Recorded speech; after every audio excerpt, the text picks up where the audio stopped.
ঈদ উল ফিতর উদযাপনের মধ্যেও আজ রোববার গাজায় নৃশংস বোমা হামলা চালিয়েছে ইসরায়েল। এতে ৫ জন শিশুসহ ৯ ফিলিস্তিনি নিহত হয়েছেন। কাতার ভিত্তিক সংবাদ মাধ্যম আল জাজিরার প্রতিবেদনে এই তথ্য জানানো হয়েছে। এদিকে গাজায় যুদ্ধবিরতির প্রস্তাবে সম্মত হওয়ার কথা জানিয়েছে স্বাধীনতাকামী সশস্ত্র সংগঠন হামাস।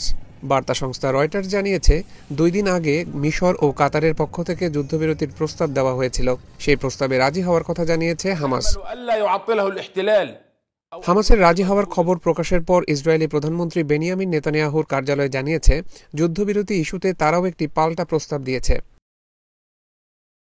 এদিকে খাদ্য সংকটের কারণে গাজায় মানবিক পরিস্থিতি ক্রমশ খারাপ হচ্ছে। বিশ্ব খাদ্য সংস্থা আশঙ্কা প্রকাশ করে বলেছে, গাজায় ইসরায়েলি অবরোধ অব্যাহত থাকায় সেখানকার খাদ্যের মজুদ ক্রমশ কমে আসছে। আর মাত্র ১০ দিনের মধ্যে সকল মজুদ খাদ্য শেষ হয়ে যেতে পারে।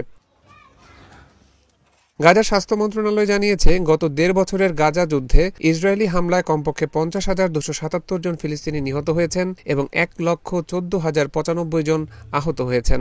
তবে গাজার সরকারি গণমাধ্যম ২ মাস আগেই বলেছে, নিহতের সংখ্যা ৬১,৭০০ জনেরও বেশি।